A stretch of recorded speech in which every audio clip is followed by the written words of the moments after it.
बात जानते हैं उसमें है, क्रूस में ही सामर्थ है और वही मुझे जो है वो सामर्थ देता है।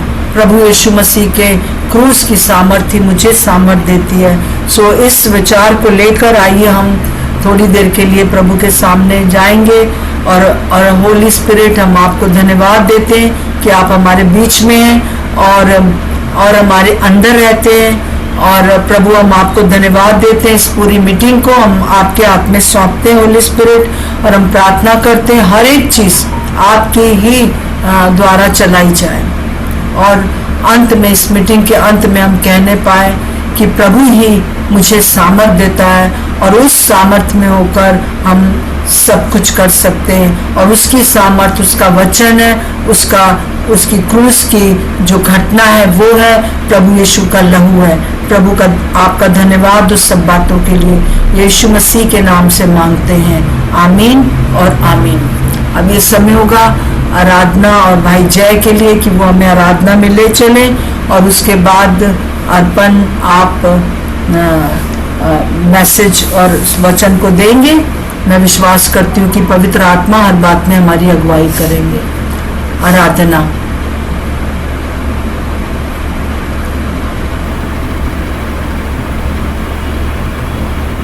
सभी को शालोम। और आइए हम प्रभु की आराधना करेंगे ये समय। और जिस प्रकार जो वचन आंटी ने पढ़ा, जो मुझे सामर्थ देता है उसमें मैं सब कुछ कर सकता हूँ। तो यस, प्रभु ने हमें सामर्थ दिया है और उस सामर्थ के लिए हम प्रभु को धन्यवाद देंगे।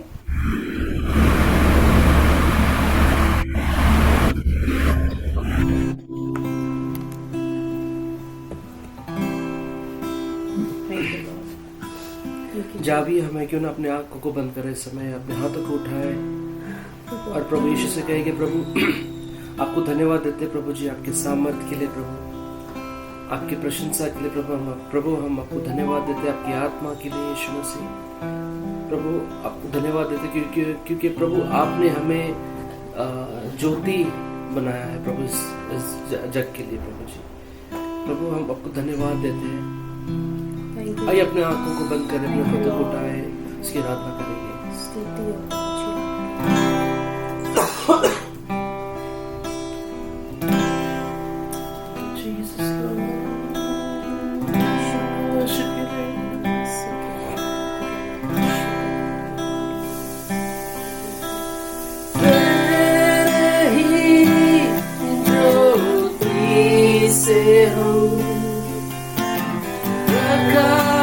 प्रकाशमान हो जाते हैं, तेरे ही ज्योति से हम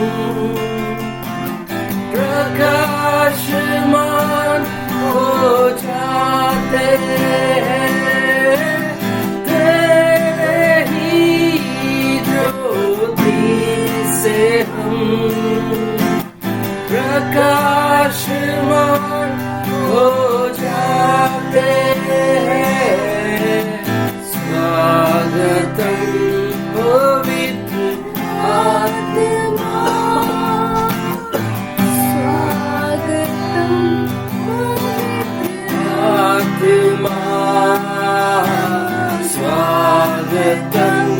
पवित्र आत्मा, स्वागतम पवित्र आत्मा, स्वागतम पवित्र आत्मा, स्वागतम पवित्र आत्मा, स्वागतम पवित्र आत्मा, स्वागतम पवित्र आत्मा, स्वागतम पवित्र आत्मा।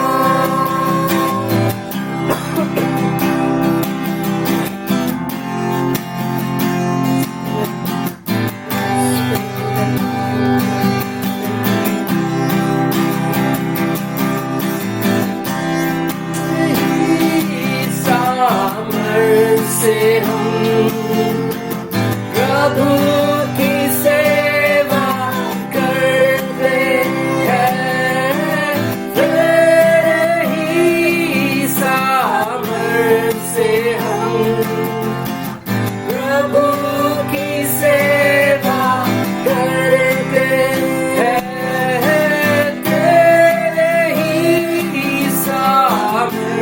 से हम प्रभु की सेवा करते हैं। स्वागतम पवित्र आत्मा, स्वागतम पवित्र आत्मा, स्वागतम पवित्र आत्मा, स्वागतम पवित्र आत्मा, स्वागतम पवित्र आत्मा, स्वागतम पवित्र आत्मा, स्वागतम पवित्र। Oh, we thank you, Jesus, Lord. We worship your name, we worship your name. आपकी आराधना करते हैं यीशु मसीह। स्वागतम पवित्र आत्मा, स्वागतम पवित्र आत्मा, स्वागतम पवित्र आत्मा। We worship your name, Lord.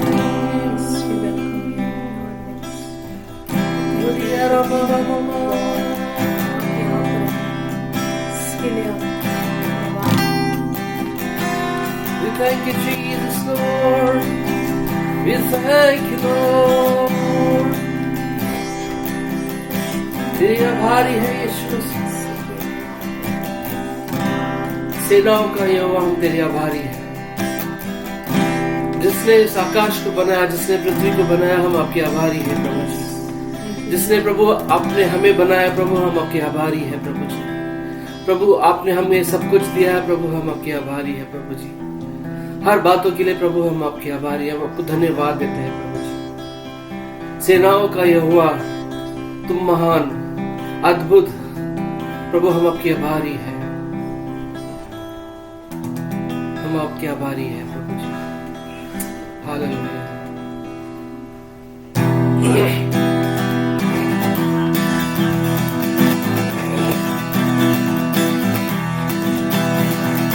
जिसने आकाश बनाया, जिसने पृथ्वी बनाई, जिसने आकाश बनाया, जिसने पृथ्वी बनाई, जिसने हमको बनाया, जिसने सबको बनाया, जिसने हमको बनाया, जिसने सबको बनाया, सर्वशक्तिमान प्रभु है, वो यहोवा हमारे संग संग है। सर्वशक्तिमान प्रभु है, वो यहोवा हमारे संग संग है। सेनाओं का यहोवा हमारे संग संग है, याकूब का परमेश्वर हमारा ऊंचा कर है। सेनाओं का यहोवा हमारे संग संग है, याकूब का परमेश्वर हमारा ऊंचा कर है।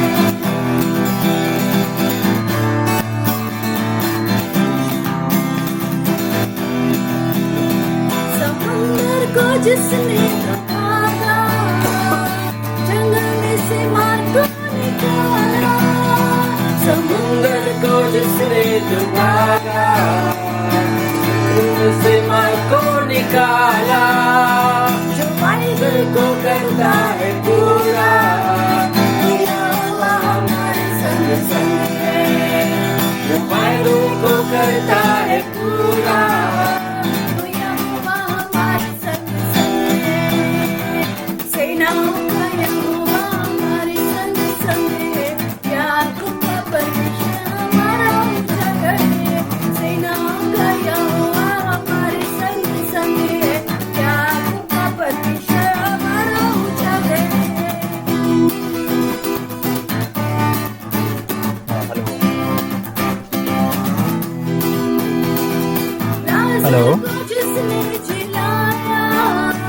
हेलो हेलो हेलो सबको जिसने झुलाया, सबके को जिसने बचाया, है जिसके लिए सब है संभव, मेरा हुआ हमारे संग संग है जिसके लिए सब है संभव, मेरा हुआ हमारे संग संग है, सेनाओं का यहोवा हमारे संग संग है, याकूब का परमेश्वर हमारा उजागर है, सेनाओं का यहोवा हमारे संग संग है, याकूब का परमेश्वर हमारा उजागर है, याकूब का परमेश्वर हमारा उजागर है। जय जयकार, जय जयकार करी, ओ जय जयकार, जय जयकार करी, ओ जय जयकार, जय जयकार करी, ओ जय जयकार, जय जयकार करी, वो है हमारा राजा, सब संकट से बचाता, वो है हमारा राजा, राजा सब संकट से बचाता, हम पर अपनी करुणा करता और करता उपकार, इतना उसे बर्तन बलिहार दे अपना अधिकार,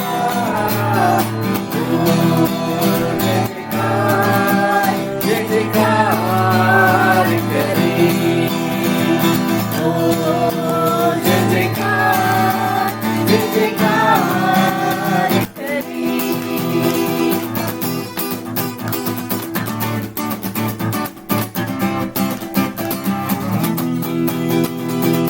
उस पर जिसका भरोसा भरोसा, वो तो कभी न डिगेगा डिगेगा, उस पर जिसका भरोसा भरोसा, वो तो कभी न डिगेगा डिगेगा, चाहे बीमार चाहे गरीबी चाहे हो आबाद, सब संकट से सब कष्टों से हो जाएगा पार, जय जयकार करी, ओ जय जयकार, जय जयकार करी।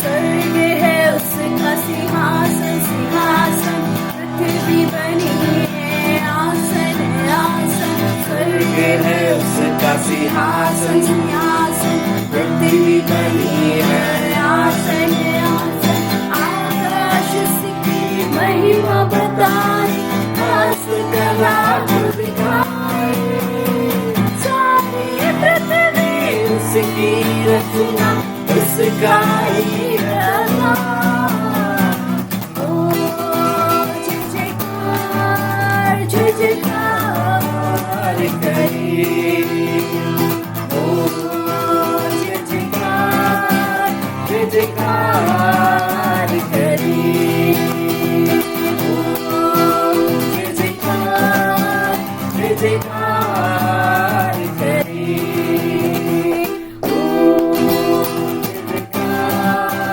जय जयकार करी, ओ जय जयकार, जय जयकार करी, क्यों ना उस पर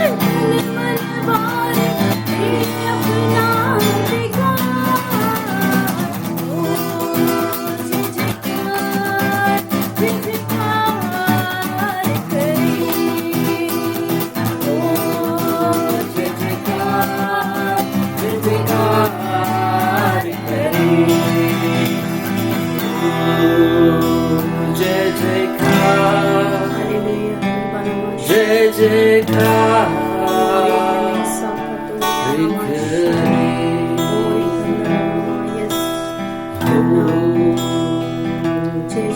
जय जयकार जय जयकार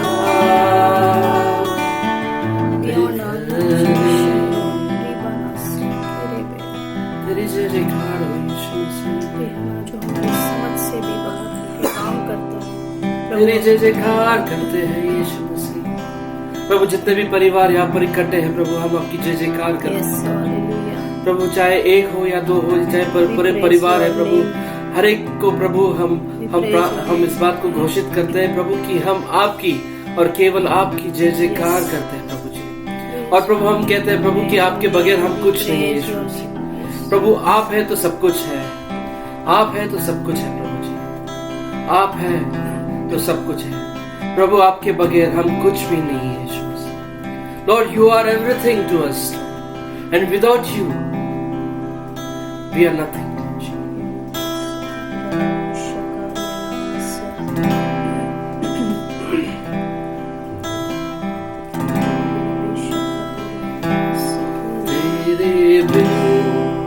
मैं कुछ भी नहीं, तेरे बिन मैं कुछ भी नहीं, है खुदावन यीशु तेरे बिन मैं कुछ भी नहीं,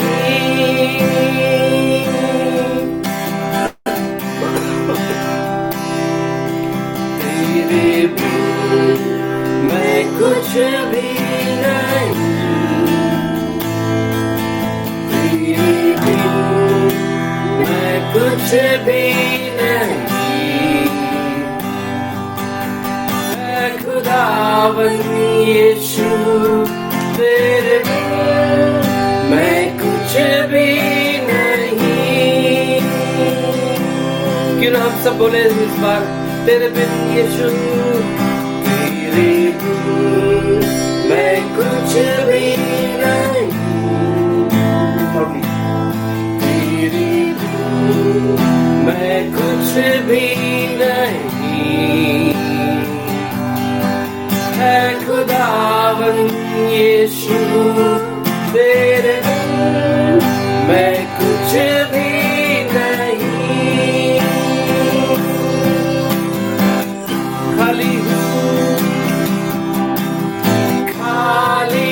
हूँ भर दे मुझको,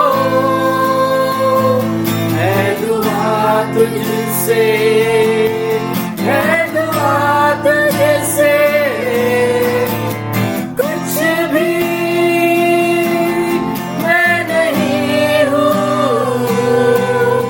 बिना तेरे,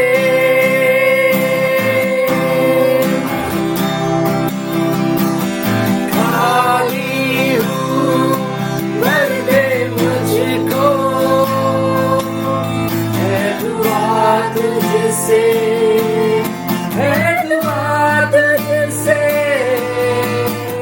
कुछ भी मैं नहीं हूँ बिना तेरे, तो यीशुआ यीशुआ करूँ आराधना,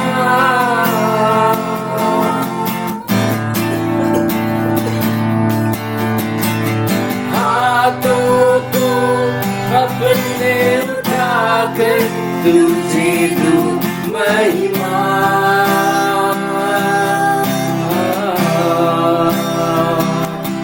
यीशुआ यीशुआ करूँ आराधना,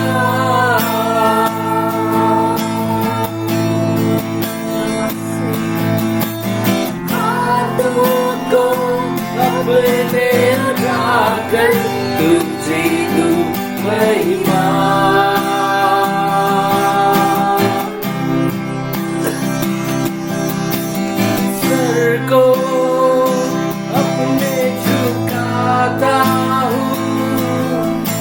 तेरे हुजूर, मैं तेरे हुजूर बनकर कुर्बानी आता हूँ, मैं तेरे हुजूर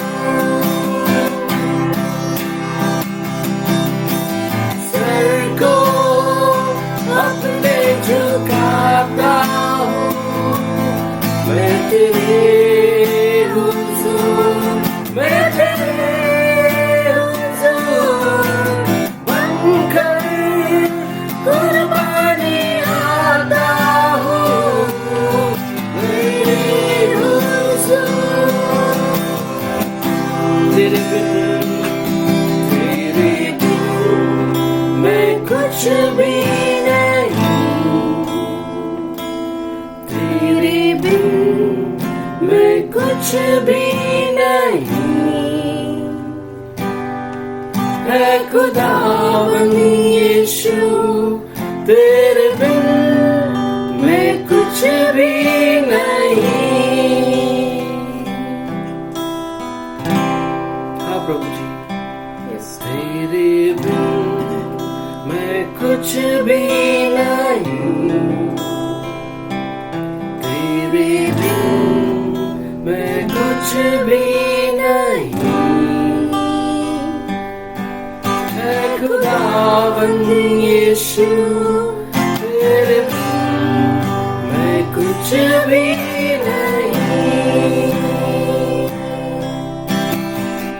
प्रभु आपके बगैर हम कुछ नहीं है, यीशु पवित्र आत्मा आपके बगैर हम कुछ नहीं है।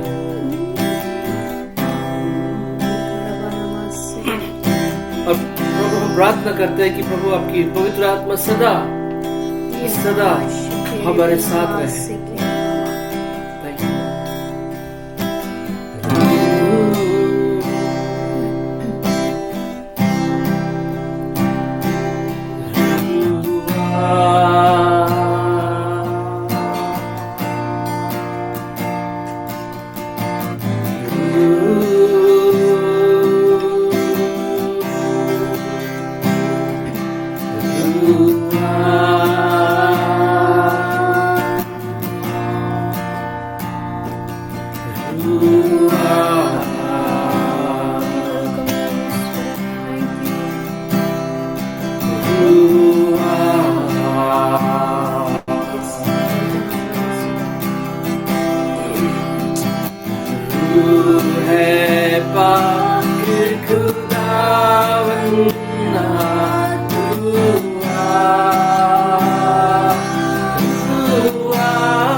Thank you, Jesus.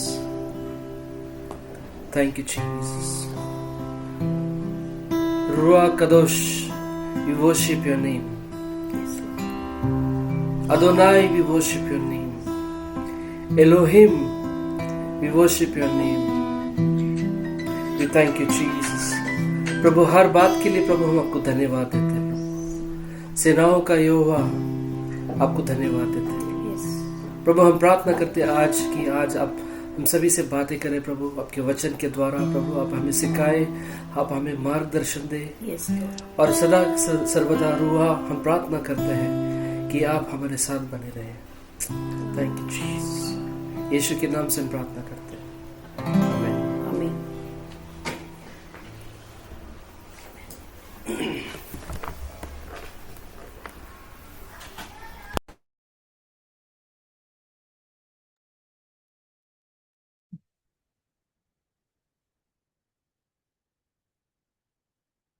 जी हाँ, मैं शुरू करूं? ओके। सबको जय मसीह की। एंड आप सबका एक बार फिर से स्वागत है। आप मेरी आवाज को क्लियरली सुन सकते हैं? जी हाँ, हम लोग सुन सकते हैं जी। चलिए, थैंक यू आराधना एंड जय वर्शिप लीड करने के लिए। एंड मतलब हम लोग बहुत ब्लेस्ड रहे। सो जी हाँ, क्लैरन क्लोज द डोर। सो हम लोग आज जो है ना परमेश्वर के जब वचन में हम लोग देख रहे हैं, तो मैं इन दिनों में जो हूँ दाऊद का ऊपर और शाऊल का बहुत अध्ययन कर रहा हूँ। और मुझको लगता है कि जब कोई चीज़ जो है रेपिटिशन हो रहा है बाइबल में, जो कि मैं बार बार इस बात को बोल रहा हूँ, तो उसमें एक प्रकाशन है।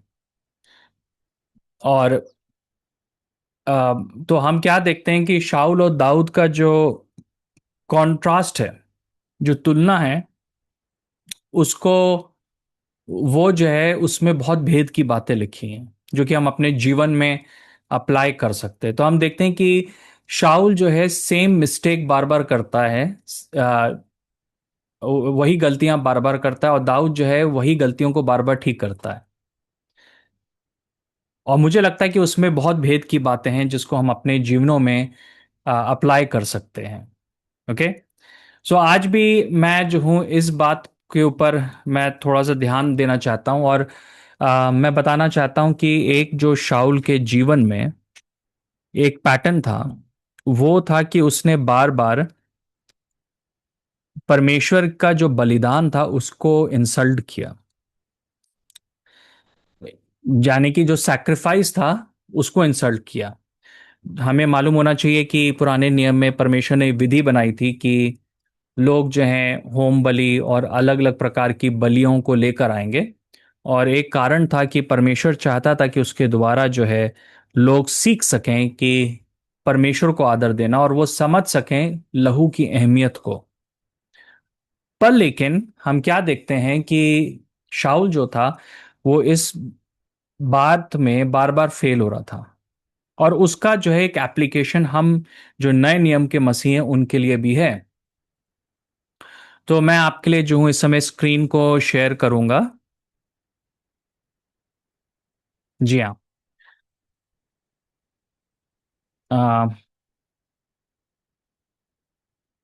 ओके। तो हम क्या देखते हैं कि दो बार शाऊल ने जो है एक प्रकार से जो है आ, लहू को इंसल्ट किया, उसने जो है बलिदान को इंसल्ट किया। और कई बार हम भी ये मिस्टेक करते हैं कि हम जो हैं यीशु मसीह के लहू को हम इंसल्ट करते हैं। बहुत बार ये गलती हो सकती है कि हम भी जो है यीशु मसीह के सैक्रिफाइस को हम इंसल्ट कर रहे हो। तो उसके बारे में हम लोग जो है इस बात को देखेंगे। ओके। तो कोई जन जो है इस पद को पढ़ दे, पहला शमूएल 13 का 8 से लेके 13। पहला शमूएल 13 का 8 से लेके 13, कोई जन होगा जो कि इसको पढ़ देगा?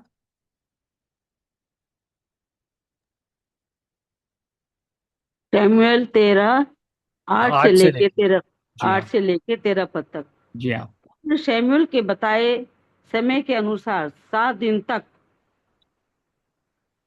इंतजार किया, लेकिन शमूएल गिलगाल नहीं आया और लोग उससे दूर जा रहे थे। तब शाऊल ने कहा, मेरे पास होम बलि और मेल बलि लाओ, और उसने होम बलि चढ़ाई।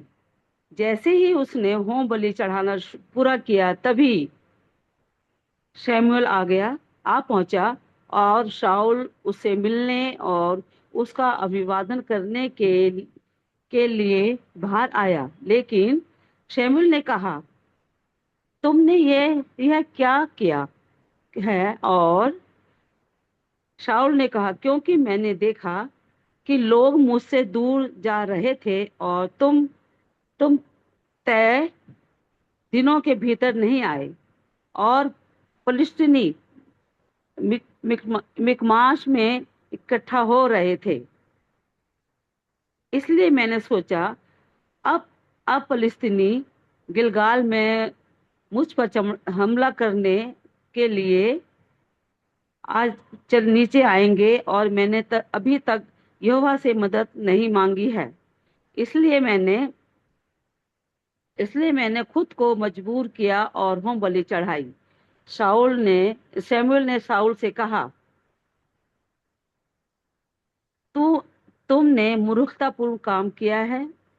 तुमने अपने परमेश्वर यहोवा की आज्ञा का पालन नहीं किया जो उसने तुम्हें दी थी, क्योंकि अगर तुम ऐसा करते तो यहोवा इज़राइल पर तुम्हारे राज्य को हमेशा के लिए कायम रखता।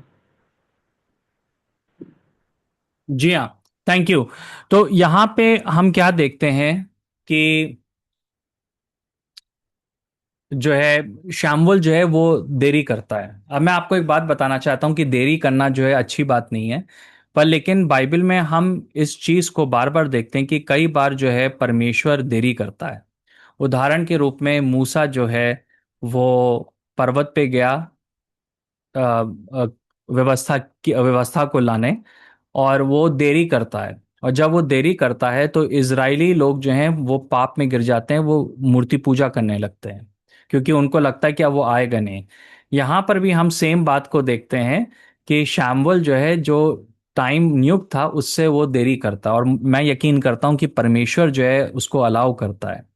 क्योंकि जो देरी होती है, जब परमेश्वर ना कोई चीज करने में देरी करता है, तो वो चीज जो है ना हमारे हृदय में क्या है उसको उजागर कर देता है, हमारे हृदय की असलियत को उजागर कर देता है। तो इजरायली लोगों के हृदय में क्या था वो उजागर हो गया जब मूसा ने देरी करी। उसी प्रकार से जो शामुएल ने जब देरी करी तो शाऊल के हृदय में क्या था वो उजागर हो गया।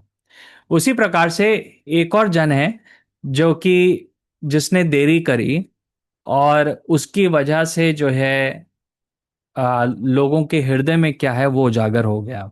कौन है वो जन? कोई जन बताएगा? एक और कौन जन है? मूसा का भाई हारून। ठीक है। उसके अलावा कोई जन देरी कर रहा है, और उसकी वजह से जो है हम लोगों के हृदय में क्या है वो चीज उजागर हो रही है। प्रभु यीशु मसीह ने। हम्म। यीशु मसीह। यीशु मसीह ने एक्चुअली में कहा था मैं बहुत जल्दी आने वाला हूँ, राइट? पर लेकिन अभी 2000 साल हो गए, अभी तक नहीं आया, और मैं यकीन करता हूँ वो बहुत जल्दी आने वाला है। पर लेकिन जो है मैं यकीन ये भी करता हूँ कि ये जो परमेश्वर ने अलाउ किया ताकि कलीसिया के हृदय में क्या है वो चीज़ उजागर हो जाए, कि हम विश्वास योग्य रहते हैं कि नहीं रहते हैं। मैं पूरी तरीके से यकीन करता हूं कि जो चेले थे वो 100% श्योर थे कि उनके जीवन में यीशु मसीह वापस आ जाएगा, पर वो नहीं आया। तो लोग कई बार कहते हैं कि ये क्यों हो रहा है, देरी क्यों कर रहा है? वो देरी इसीलिए भी कर रहा है ताकि लोगों के हृदयों जो है वो परखे जा सकें, है ना? कभी कभी हमारे जीवन में भी ऐसा होता है कि परमेश्वर ने कोई प्रतिज्ञा की और वो उसमें पूरा होने में देरी होती है, क्योंकि परमेश्वर हमारे हृदयों को जांचता है कि क्या असलियत है। क्योंकि जब जब जो है ना हम जो है ना बहुत देर से किसी चीज के लिए वेट कर रहे हैं और नहीं हो रहा है तो हम प्रेशर में आ जाते हैं, और हम जो है फिर अब जो हमें मन करता है वो चीज को हम करते हैं, राइट। और यहां पर भी हम क्या देखते हैं कि शाऊल ने यही गलती करी। शाऊल ने जो है वेट नहीं किया शामुल के लिए, और उसने उसको लगा कि जो इजरायली लोग हैं वो बिखर जाएंगे, तो वो जल्दी से उसने क्या करा कि जो शामुल का काम था कि बलिदान को चढ़ाना, उसने वो काम कर लिया। ठीक है। अब उसका मकसद क्या था? कोई जन बताएगा कि शाऊल का मकसद क्या था जब उसने ये बलि चढ़ाई, तो उसका मकसद क्या था?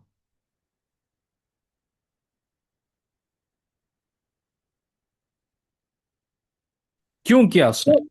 वो अपना आदर चाहता था। ठीक है, वो अपना आदर चाह रहा था, एक बात था। और कोई जन? वो अपने लोगों को खोना नहीं चाहता था। जी। वो अपने लोगों को अपने पास ही रखना चाहता था, कहीं और नहीं जाने देता। यस।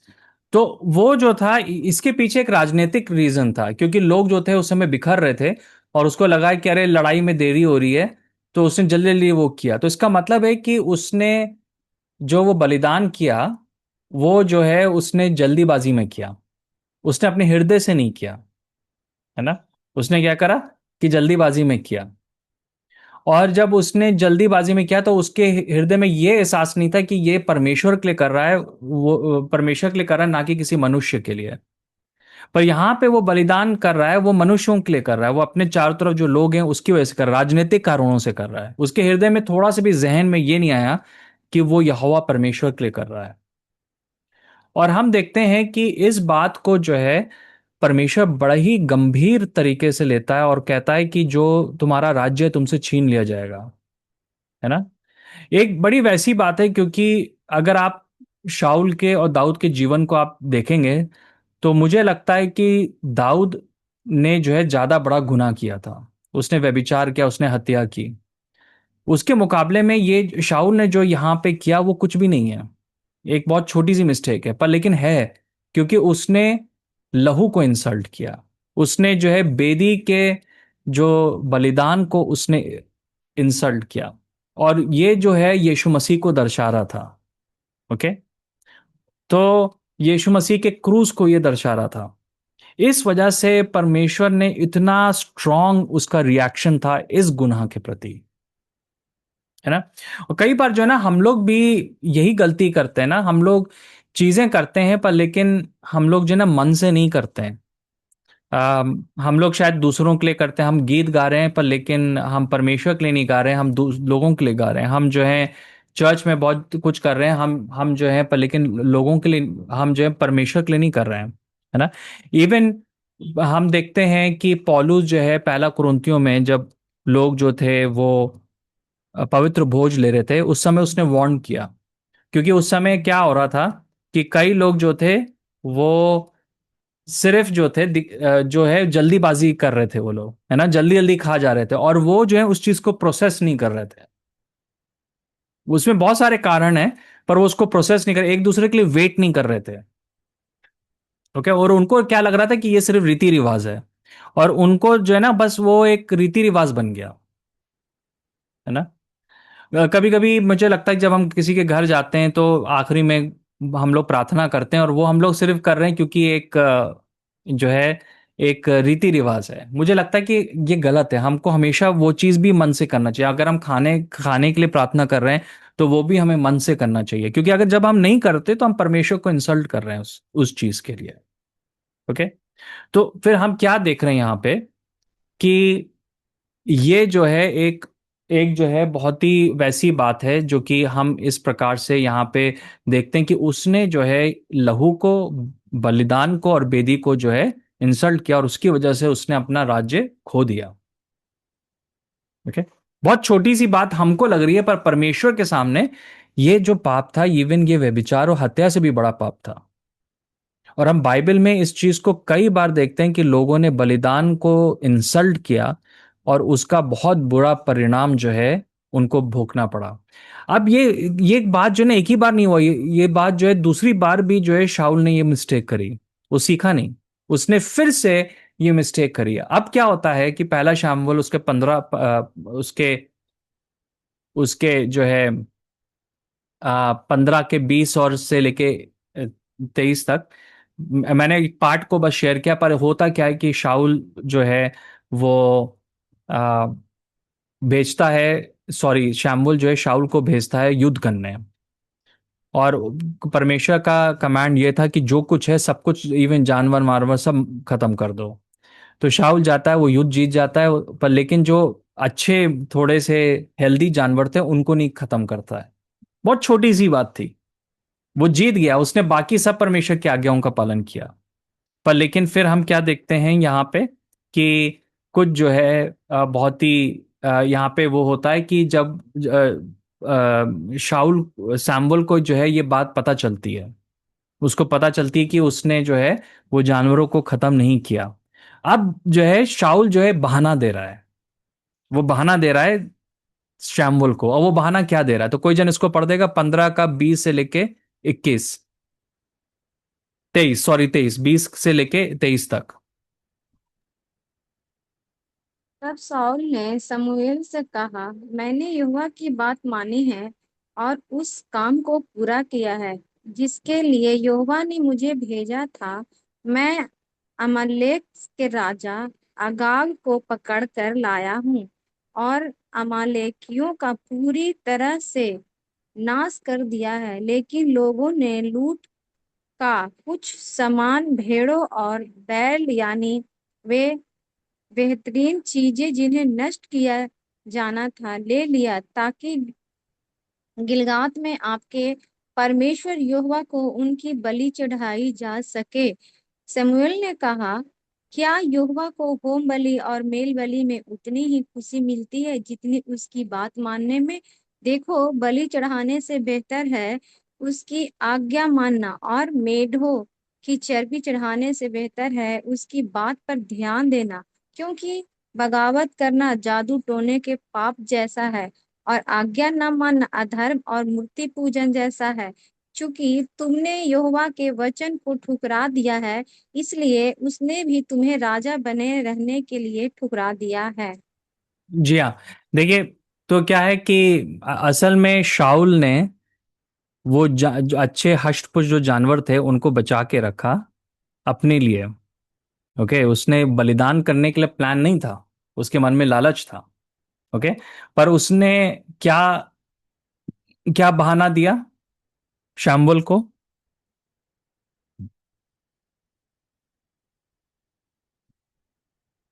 क्या बोला उसने शैमुएल को, क्या बहाना दिया उसने कि क्यों क्यों उसने नहीं मारा? बलि क्योंकि चढ़ाया। हाँ, उसने कहा कि मुझे क्या करना है कि मैं जो ना इनको परमेश्वर को बलि के रूप में चढ़ाऊंगा। ठीक है।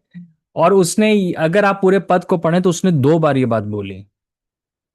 उसने 2 बार जो है शाऊल को सैमुअल को ये बात बोली कि मैंने जो है ये जो है बलिदान के लिए रख रखा है। एक तो वो झूठ बोल रहा था, वो वो बहाना दे रहा था। दूसरी बात है कि वो बलिदान को इंसल्ट कर रहा था, क्योंकि वो बलिदान को लेकर जो है वो झूठ बोल रहा था, है ना। उसने बलिदान को 2 बार उसने इस बात को किया कि उसने जो इस पूरे पैसेज में 2 बार उसने जो है बोला, झूठ बोला, राइट। और वो बहाना दे रहा था, वो जो था मानने को रेडी नहीं था कि उससे गलती हुई, वो बहाना दे रहा है, राइट। और उसका परिणाम क्या हुआ, उसका जो एक बड़ी वैसी बात है जो कि अगर आप यहाँ पे देखें, जब हम लोग अंत के, ये मैं सोचता हूँ कि बाइबल में सबसे इम्पोर्टेंट वर्स में से एक है ना। अगर आप मुझसे कहें कि कौन सी वर्स बाइबल में सबसे इंपॉर्टेंट, अगर 10 वर्सेस होंगी, उनमें से एक वर्स ये जो कि 23 में शैमुएल जो है वो शाऊल को कहता है। कोई जन 23वीं आयत फिर से पढ़ देगा, क्या लिखा है? सॉरी, 22 और 23, 22 और 23 पढ़ दीजिए।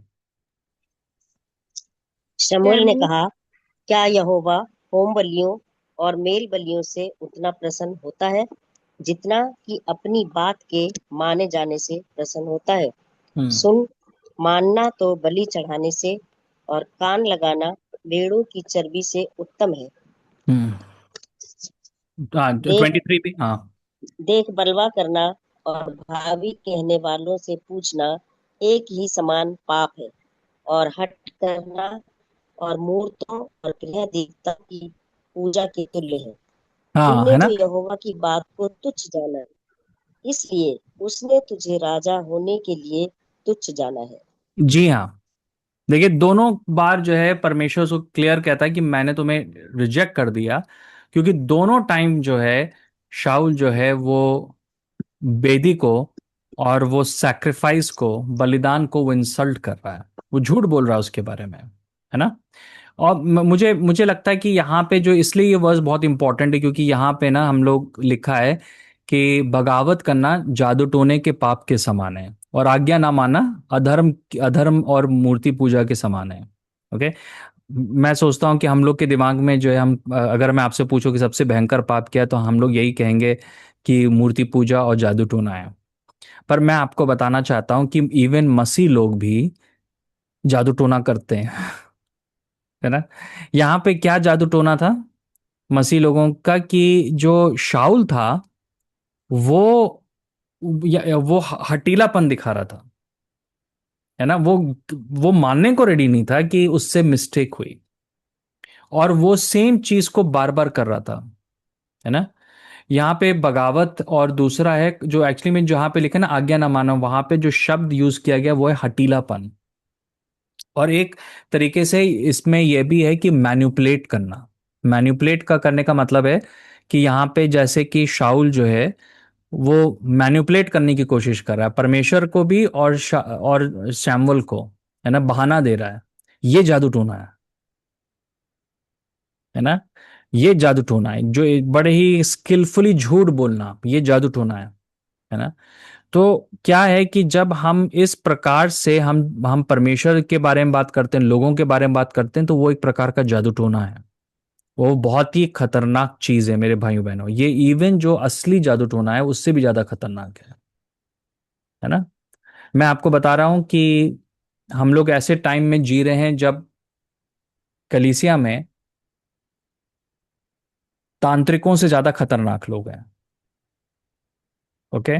वो जो हैं लोगों को मैनिपुलेट कर रहे हैं, वो सोच रहे हैं कि वो परमेश्वर को मैनिपुलेट कर सकते हैं, और वो जो है झूठ बोलते हैं, वो दूसरों की छवि को खराब करना चाहते हैं।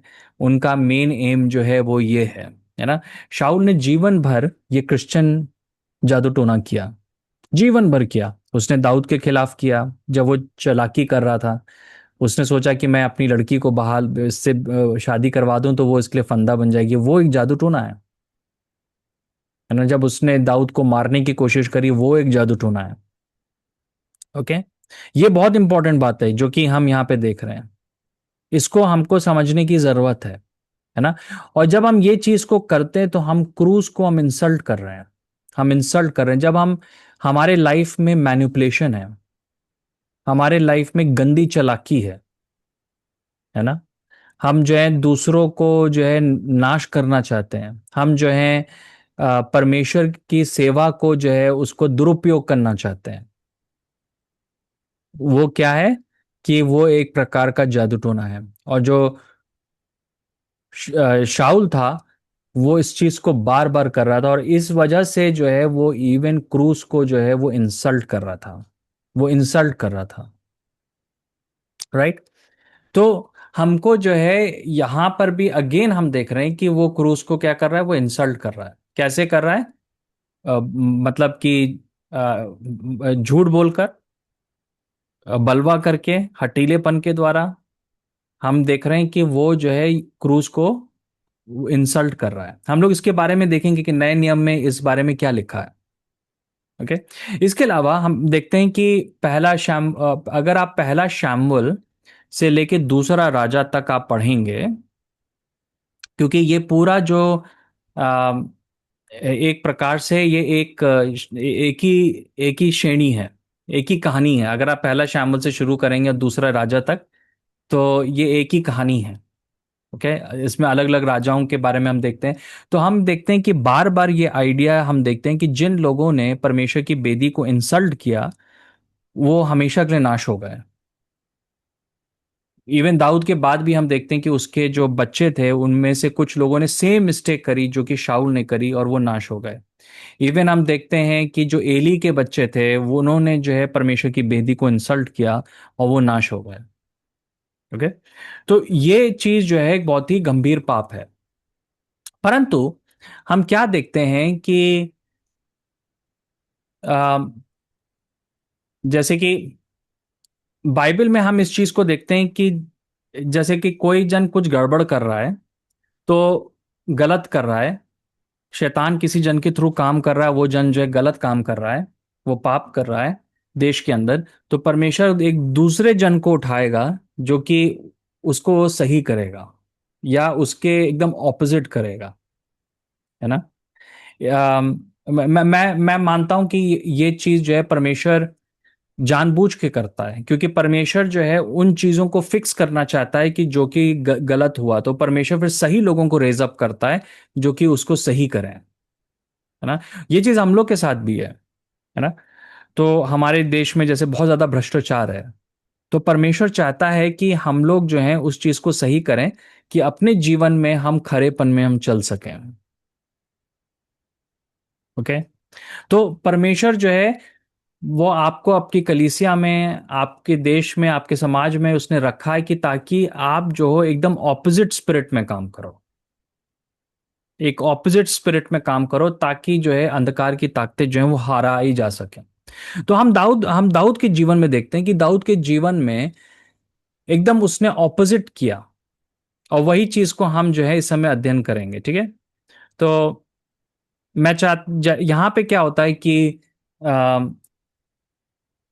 दाऊद से पाप होता है, और उसका एक परिणाम ये होता है कि परमेश्वर जो है पूरे देश में एक महामारी भेजता है और लोग जो हैं वो मरने लगते हैं। तो दाऊद परमेश्वर को पुकारता है, तो परमेश्वर जो है ना उसको एक जगह बताता है और वहां बोलता है कि वहां जाके तुम जो है बलिदान करो।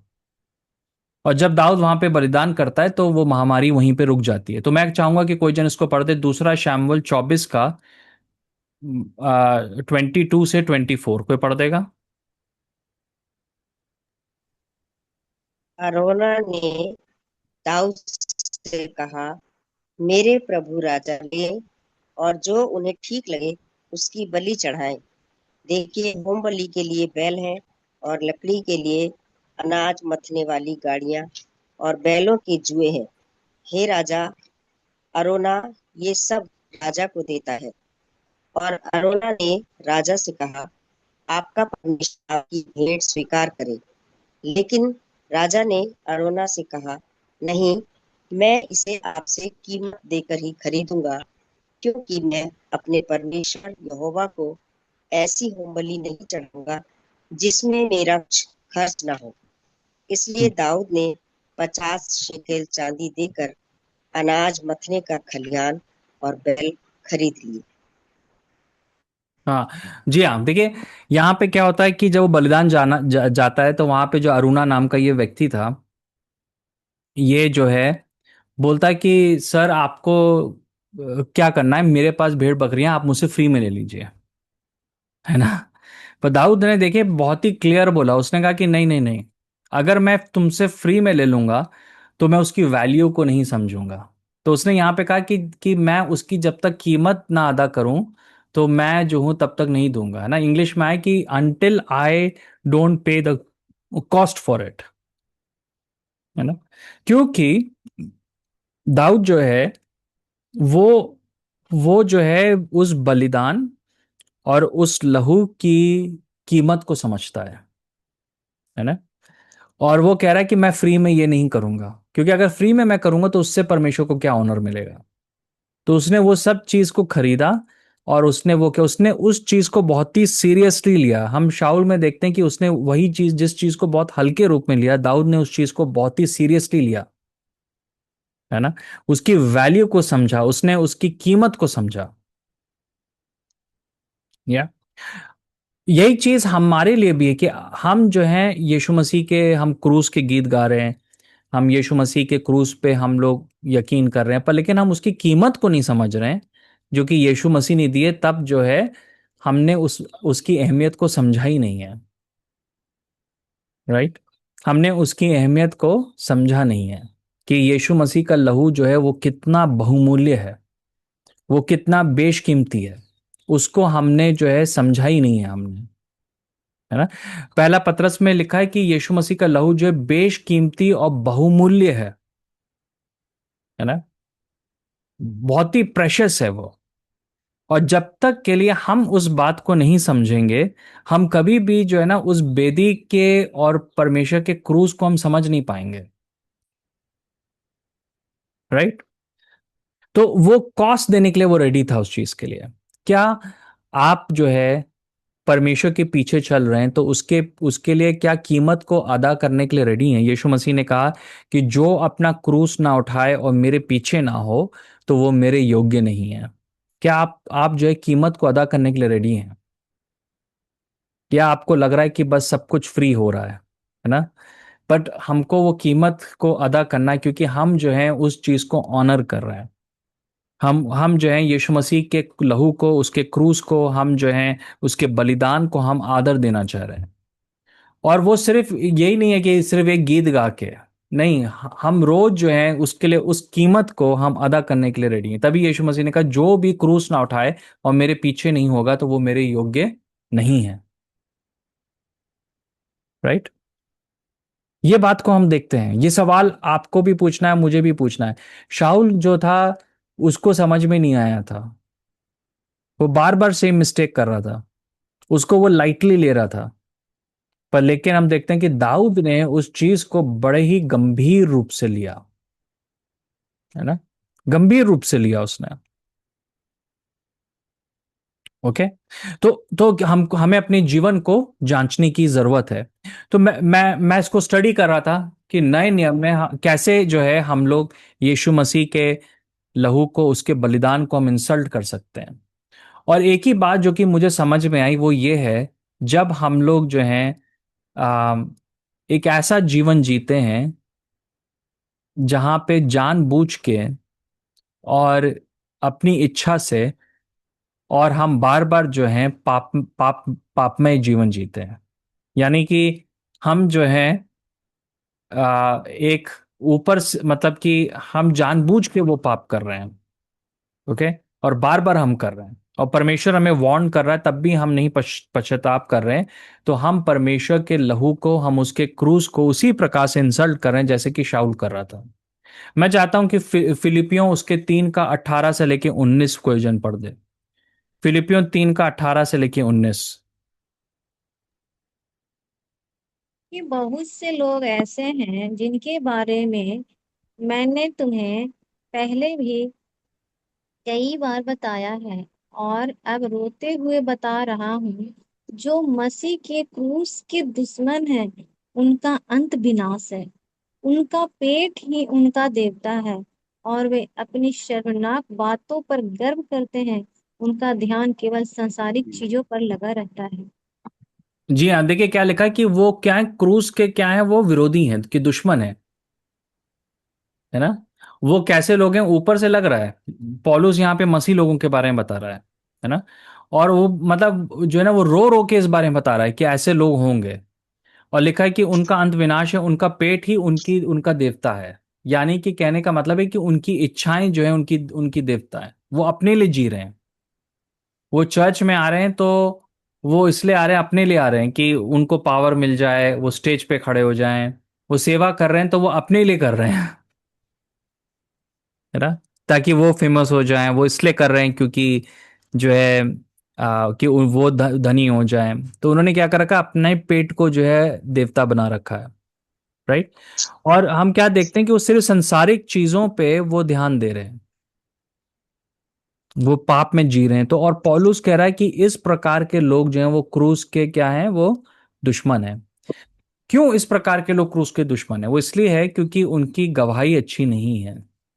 तो जब लोग उनको देखते हैं तो उनको लगता है कि ये लोग तो जो है गड़बड़ लोग, मतलब ये तो जो मसीह लोग हैं अच्छे नहीं होते हैं, है ना। तो उसकी वजह से परमेश्वर के नाम की क्या हो रही है, बेइज्जती हो रही है। और वो बहुत क्लियर पॉलुस कह रहा है कि हमको जो है इन प्रकार के लोगों से बच के रहना, जो कि क्रूस के जो है विरोधी हैं, है ना। जो शाऊल था वो क्रूस का विरोधी था। आपको मालूम है एक चीज मैं बताना चाह रहा हूं यहाँ पे, अगर आप शाऊल के जीवन को अध्ययन करें तो बार बार आया कि पवित्र आत्मा उसके ऊपर उतरा, पवित्र आत्मा उतरा, पर लेकिन जब उसने पहली बार परमेश्वर के बेदी को और बलिदान को इंसल्ट किया, उसके बाद कहीं पर भी नहीं लिखा है कि उसके ऊपर पवित्र आत्मा आया। एक जगह भी नहीं लिखा है कि उसके ऊपर पवित्र आत्मा आया, है ना। सो हमको भी जानने की जरूरत है कि हम कैसा जीवन जी रहे हैं लोगों के सामने, अन्य जातियों के सामने, हमारी क्या गवाही है। और कहीं ऐसा तो नहीं है कि हम चर्च आ रहे हैं, सब कुछ है, पर हमने अपना पेट जो है वो अपना देवता बना रखा है ना। हमने जो है अपनी इच्छाओं को जो है अपना देवता बना रखा है, और हमारा दिमाग जो है सिर्फ सांसारिक चीजों में लगा हुआ है। ये सवाल हमें अपने आप से पूछने की जरूरत है। फिर हम देखते हैं आगे एक और जगह देखते हैं कि जहां पे बहुत क्लियरली बताया गया है कि कैसे कोई जन जो है वो परमेश्वर को जो है इंसल्ट कर सकता है, उसके उसके लहू, यीशु के लहू को इंसल्ट कर सकता है। वो है इब्रानियों 10 का 26 से लेके 30। कोई जन इसको पढ़ देगा, इब्रानियों 10 का 26 से लेके 30। क्योंकि अगर हम सच्चाई का ज्ञान पाने के बाद भी जानबूझकर पाप करते रहते हैं तो पापों के लिए कोई और बलिदान नहीं बचता, बल्कि न्याय का भयानक इंतजार और उस आग का प्रकोप बाकी रहता है जो विरोधियों को भस्म कर देता विरोधियों को भस्म कर देगी। जो कोई मूसा की व्यवस्था को ठुकराता है उसे दो या तीन गवाहों की गद्दी पर बिना किसी दया के मार डाला जाता है। तो सोचिए उसे कितनी बड़ी सजा मिलनी चाहिए जिसने परमेश्वर के पुत्र का अनादर किया और उस वाचा के लहू को अपवित्र समझा जिससे वह पवित्र किया गया था, और अनुग्रह की आत्मा का अपमान किया, क्योंकि हम उसे जानते हैं जिसने कहा था बदला लेना मेरा काम है, मैं ही बदला लूंगा। और फिर यह भी कहा प्रभु अपने लोगों को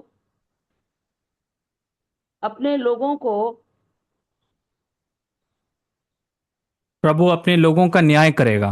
अपने जी लोगों हाँ, का न्याय करेगा। देखिए थैंक यू। कितनी गंभीर बात लिखी है। आप देखिए 29 में क्या लिखा है कि जिन्होंने यीशु मसीह को, परमेश्वर के पुत्र को जो है पांव तले, think he will deserve who has trampled the under foot the son of God and has regarded as unclean the blood, की वाचा के लहू को उसने अशुद्ध समझा है ना।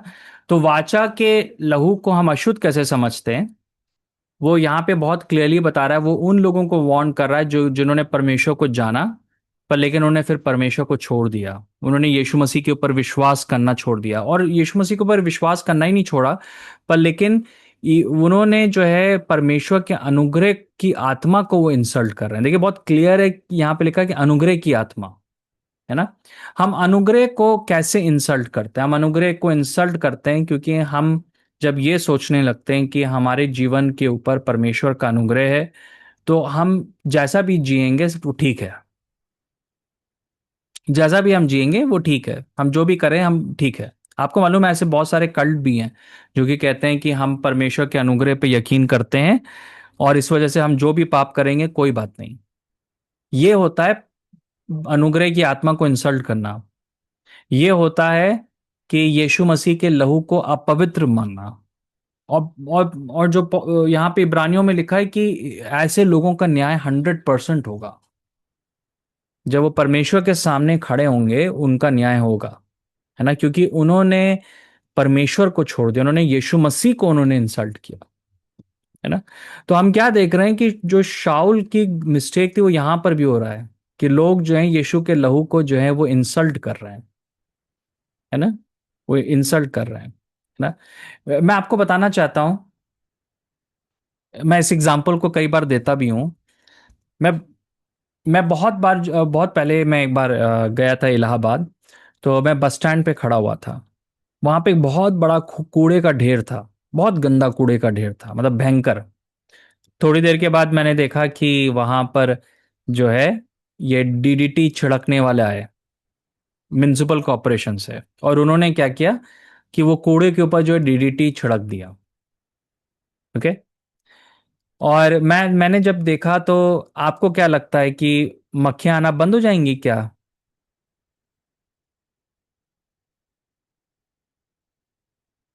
कि अगर हम कूड़े के ऊपर डीडीटी छिड़केंगे तो क्या मक्खियां आना बंद हो जाएंगी? नहीं, आएंगी मक्खियाँ। है ना? आएंगी थोड़े देर, हो सकता है कि थोड़ा असर पड़े कुछ समय के लिए, पर उसके बाद फिर से मक्खियां आएंगी। ओके। तो वो म्युनिसिपल कॉर्पोरेशन को क्या करना चाहिए था? उनको क्या है ना, कूड़े को हटाना था। वो कूड़े को नहीं हटा रहे हैं, उसको ऊपर वो डीडीटी छिड़क रहे हैं। कई बार हम मसीह लोग इस प्रकार के होते हैं, हम पाप करते रहते हैं, पर हम फिर यीशु मसीह के लहू को क्लेम करते हैं कि मैं अपने आप को यीशु के लहू में छुपाता हूं, पर पाप से हम रिपेंट नहीं कर रहे हैं। यीशु का लहू हमें दिया गया है ताकि हम पाप को धो सकें, ना कि पाप को हम छुपा सकें। है ना? तो आप, हम पाप कर रहे हैं पर लेकिन हम जो है यीशु के लहू को हम क्लेम कर रहे हैं, और हम सोच रहे हैं कि कूड़ा नहीं हटाएंगे, पर हम यीशु मसीह के लहू को बस क्लेम करते रहें। जो मेन रीजन है, यीशु मसीह के लहू हमें दिया गया है कि हम पाप को धो सकें, उसको वॉश आउट कर सकें, हम उससे हम पश्चाताप कर सकें। अगर हम जो है ना ये सोचें कि हम पाप में जीते रहेंगे और मैं अपने आप को यीशु के लहू में कवर करता रहूंगा, तो ये कुछ कुछ उसी प्रकार से कि जैसे हम डीडीटी छिड़क रहे हैं, और असल में हम जो है यीशु के लहू को हम इंसल्ट कर रहे हैं, क्योंकि हम पाप में जीते जा रहे हैं, पर लेकिन हम जो है क्या कर रहे हैं, इंसल्ट कर रहे हैं। क्योंकि देखिए 26 में लिखा है, क्योंकि अगर हम सच्चाई का ज्ञान पाने के बाद भी जानबूझ के पाप करते रहे, जानबूझ के मतलब क्या है कि हम प्लान्ड वे में कर रहे हैं, हम जो है सोच समझ के हम कर रहे हैं, हम बार बार उसको कर रहे हैं, तो वहां पे लिखा है कि पापों के लिए कोई बलिदान नहीं है। है ना? कोई बलिदान नहीं है, if I am doing it wilfully. है ना?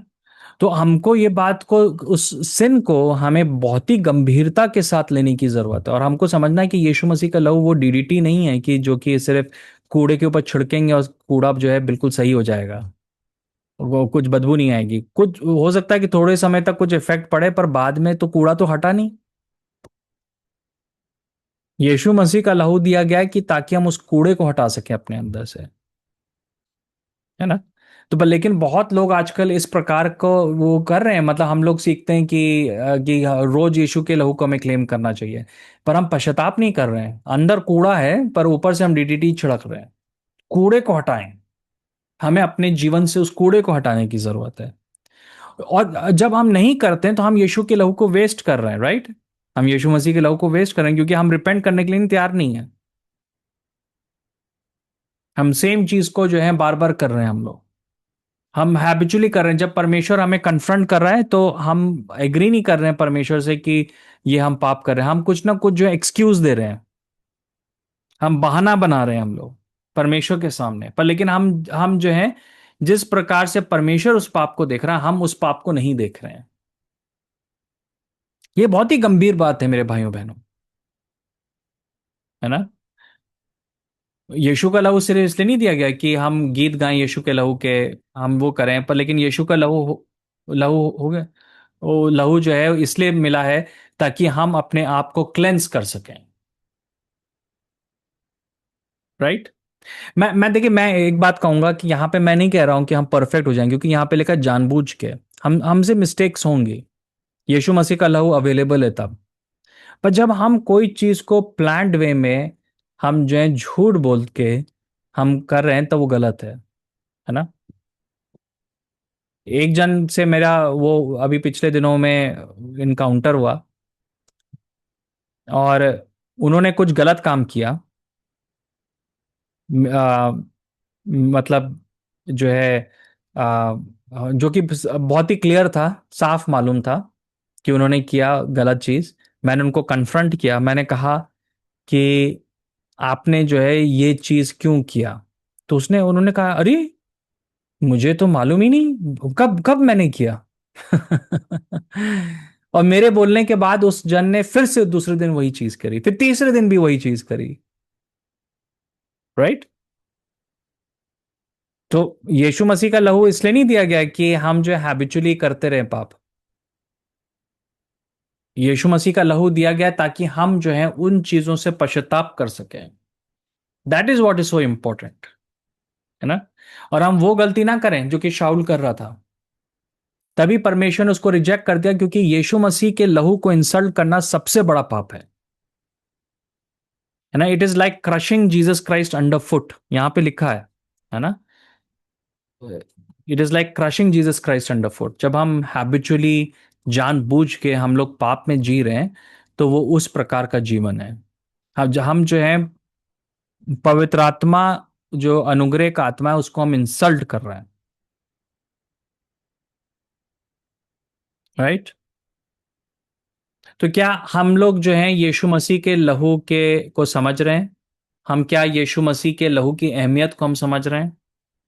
मैं चाहता हूं कि इन चीजों को आप स्टडी करो, है ना। मैंने जैसे कि आपको बताया एक बात, जो कि मैंने एक्चुअली में सोचा था इसके ऊपर एक डिफरेंट टीचिंग में दूंगा, पर लेकिन मैं इसमें ही आपको शेयर करता हूँ। एक शाऊल में और दाऊद में बहुत बड़ा फर्क था। जब शाऊल को परमेश्वर क्वेश्चन कर रहा था उसके पापों को लेकर, तो वो मानने को रेडी नहीं था, वो बहाने दे रहा था। पर लेकिन दाऊद को, जबकि दाऊद का पाप और भी बड़ा था, पर परमेश्वर ने जब दाऊद को कन्फ्रंट किया तो उसने इमीडिएटली माना और उसने पश्चाताप किया, जबकि उसका पाप ज्यादा बड़ा था। और बार बार जो था शाऊल जो है परमेश्वर को की परीक्षा ले रहा था, डिनाय करके कि उसने वो चीज को गलत किया। ओके, ये एक होता है। तब इस प्रकार से हम जो है यीशु के लहू को हम इंसल्ट करते हैं, जब हम जो है पाप को पाप नहीं बुला रहे हैं। हम जो है कह नहीं रहे परमेश्वर से कि हाँ मुझसे ये गलती हुई, है ना। और ये जो है पाप है। हम क्या दे रहे हैं? बहाने दे रहे हैं कि हमसे ये गलती हो गया, हमसे वो हो गया ना। हम ये बातों को हम बोल रहे हैं। ठीक? तो हमको जो पाप है उसको पाप के रूप में हमें देखने की जरूरत है, और हमें फिर उससे जो है पश्चाताप करने की जरूरत है, राइट। आइए हम लोग जो है अपनी आंखों को बंद करें और हम अपने हृदयों को हम जांचें कि क्या मैं यीशु मसीह के लहू को मैं रिस्पेक्ट दे रहा हूं? क्या मैं यीशु मसीह के लहू को वो ऑनर दे रहा हूं?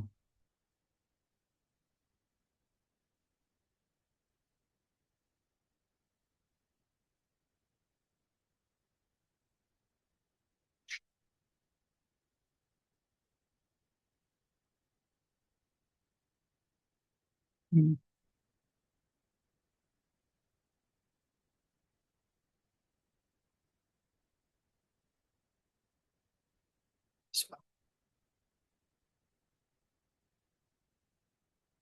हे पिता परमेश्वर, हम आपसे यही प्रार्थना करते हैं कि आप हमारे अंदर एक यहोवा के भय को डालें, कि हम जो है यीशु के लहू को और यीशु मसीह के क्रूस को आदर देने वाले हो सकें। और उसका एक ही तरीका है कि हम जो है उसके योग्य जिएं।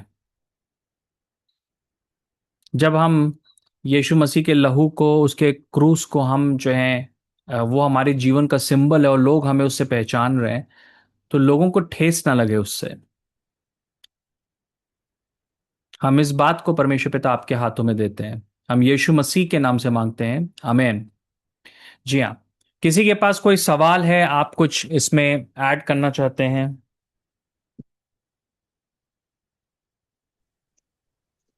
मुझे बहुत अच्छा लगा आज का वचन। जी हाँ, परमेश्वर आपको थैंक यू। बहुत जी हाँ। आशीष दे। क्योंकि जो पाप है हमारे अंदर, सच में वो उसी कूड़े के ढेर के समान है। पर हम्म। हमारे प्रभु यीशु मसीह ने हमारे लिए अपना पवित्र लहू बहाया है हम्म। कि हमारे गुनाह से भरे जान और जिस्म नष्ट हो जाए और केवल प्रभु यीशु मसीह का लहू हमारे अंदर दौड़े। जी ये हाँ। मुझे आज का वचन बहुत अच्छा लगा सभी कुछ। पर ये बात बहुत अच्छी तरह से मेरे दिल को छू गई, क्योंकि हम बार बार थोड़ी बहुत गलतियां जरूर करते हैं जी जो नहीं हाँ। करनी चाहिए। जी। अपने दैनिक जीवन में बहुत सारी बातें जो हमारे से नहीं होनी चाहिए वो होती है। जी हाँ। तो हमें इस तरह से दिखावा करने की कोई जरूरत नहीं है। हमें हमें अपने पवित्र प्रभु यीशु मसीह के उस लहू का आदर करना है। और हम सबको यही आज संकल्प लेना है। मैंने तो ले लिया आज संकल्प, मुझे बहुत अच्छा जी हाँ। लगा क्योंकि मेरी आत्मा जी हाँ। खुल गई जी हाँ। आज। आमेन, आमेन। या परमेश्वर आपको बहुत आशीष दे। Yes, thank you, thank you भैया। और जो एक बात आपने शेयर की कि जब डेविड ने बलिदान चढ़ाने के लिए उसने पे किया, और जबकि साउल जो था वो वही रख लिया था, उसने बात को नहीं माना। तो वो जो ये जो दो चीज़ आपने बताई वो बहुत अच्छी, मतलब एकदम न्यू भी थी मेरे लिए। और पूरा ऑल ओवर बहुत अच्छा आपने बताया कि किस तरह से जब प्रभु कन्फ्रंट करता है तो एडमिट करना और रिपेंट करना, वही प्रभु को ऑनर करना है। सो थैंक यू सो जी हाँ, मच, हम सबने सुना, बहुत ब्लेस हुए हम। थैंक यू भैया। आमेन, आमेन। जी हाँ, थैंक यू सिस्टर। जी हाँ, एक और थैंक यू। जन कोई जन कुछ शेयर हाँ करना चाहे? जी, जी हाँ। थैंक यू अर्पण, आपने बहुत अच्छा पूरा बोला और बहुत अच्छे से समझाया, और परमेश्वर की दया से हम समझ भी चुके हैं। और जो मेन बात जो मेरे को लगी और बहुत अच्छी है कि हम जो मसीह लोग अपने को बोलते हैं, और हम बड़े उस तरीके से अपने आप में हम गर्व महसूस करते हैं कि हम मसीह हैं, और हम जादू टोना और हम ये सब कुछ नहीं करते, मूर्ति पूजा नहीं करते, है ना। लेकिन जो जी हाँ। आपने आज बताया कि हम किस तरीके से मूर्ति पूजा और जादू हम्म। टोना करते हैं, हम मसीह विश्वासी लोग भी, जी ये हाँ। हमें जानना बहुत जरूरी है। हम यस। अपने को देखें, हम गैर मसीह को ना देखें, क्योंकि उनको तो पता ही नहीं है ना। हम हाँ, जानते हुए बिल्कुल। हम जानबूझ के करते हैं, तो इसके हम्म। लिए हमें परमेश्वर माफ करे और हम चीज को समझें। Thank you God. Yes. Thank you, जी हाँ। परमेश्वर आपको जी हाँ। बहुत आशीष दे। जी हाँ, थैंक यू, थैंक यू। जी हाँ, ओवर टू मम्मी।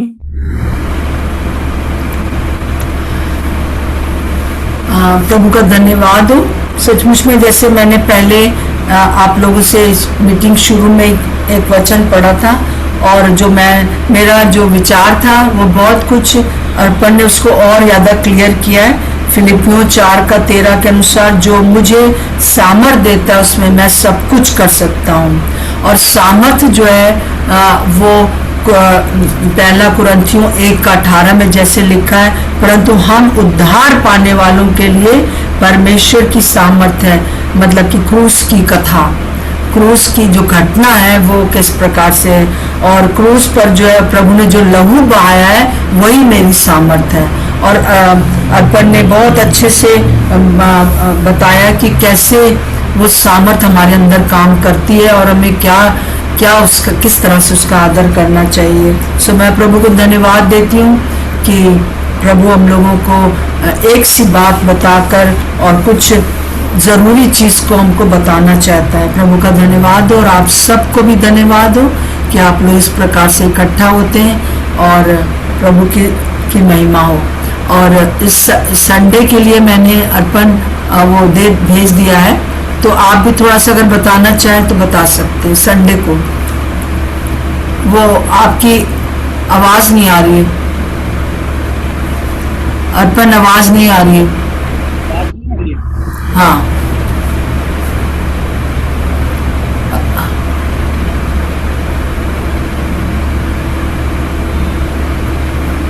हाँ बोलिए। हाँ, अब आ रही है।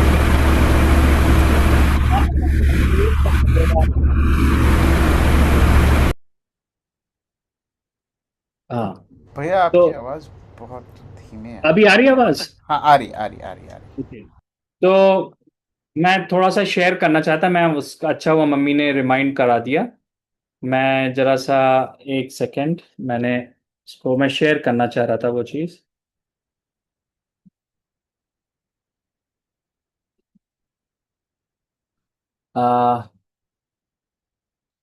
एक मिनट।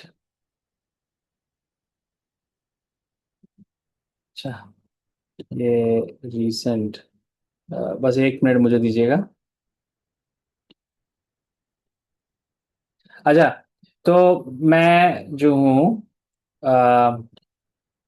ओ,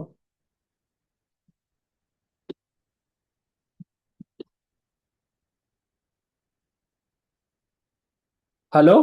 अच्छा, ये रहा, सॉरी, मुझे खो गया था वो। अम, जी हाँ, मैं कुछ शेयर करना चाह रहा हूँ, और वो जो है, कहाँ गया? जी हाँ, तो कल जो है, कल से हम लोग जो सुबह चर्च करते हैं, रॉक फाउंडेशन चर्च, हम लोग कल से जो है शाम को करेंगे 4:30 बजे। और ये मतलब हमेशा के लिए है। हम लोग ऑनलाइन करते हैं, उसका बहुत सारे कारण हैं, पर लेकिन एक कारण है क्योंकि हम चाहते हैं कि और लोग ज्वाइन कर सकें। इवन कई लोगों को दूसरे चर्चेस में जाना होता है सुबह, तो उनके पास टाइम नहीं होता है कि वो ज्वाइन कर सकें। तो हम चाहते हैं कि वो शाम को, अगर आपके पास टाइम है 4:30 बजे संडे, तो आप सर्विस को ज्वाइन कर सकते हैं ऑनलाइन। एंड जैसे कि यहाँ पे लिखा है, यहाँ पे इवन जो है ये लिंक भी, मीटिंग आईडी और पासकोड भी है, पर लेकिन इसके साथ जो है हम लोग लिंक भी शेयर करेंगे कल। तो ये मम्मी शेयर करेंगे सबको, मैं भी सबके साथ ये शेयर करूँगा लिंक के साथ। तो अगर आप लोग शाम को फ्री हैं तो आप सबका स्वागत है। कोई ऐसा जन है जो कि दूसरे लोग भी इंटरेस्टेड हों शाम को अटेंड करने के लिए, तो आप लोग कर सकते हैं। तो मेन पर्पस है कि हम चाहते हैं कि ज़्यादा से ज़्यादा लोग ज्वाइन कर सकें और अलग अलग शहरों से ज्वाइन कर सकें। इवन हम ये भी बात शेयर कर रहे हैं कि लोग जो है अलग अलग जगहों पे एक साथ मिल के ज्वाइन भी कर सकते हैं, है ना। तो जैसे कि कोई जन आगरा में, कोई जन जो है मध्य प्रदेश में, कुछ लोग एक शहर में आसपास रहते हैं, तो मिल के भी वो ज्वाइन कर सकते हैं। तो ये एक मेन पर्पस है। और आप शेयर करिएगा उन लोगों को जो मसीह हैं, और जो गैर मसीह हैं उनको पहले आप परमेश्वर के पास लेकर आएं, तब उनको कहें ज्वाइन करने के लिए। तो ये जो है मैं आप लोगों के साथ शेयर करना चाह रहा हूँ।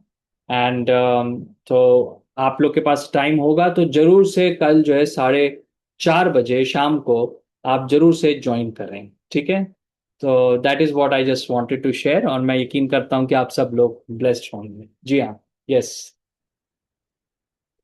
जी thank you. Excuse me, thank you. जी हाँ, ये इसका लिंक यही होगा। सबको जय मसीह की। जय मसीह। शाम को 4:30 फिर मिलेंगे। बाबा जय मसीह। जय मसीह की सभी को।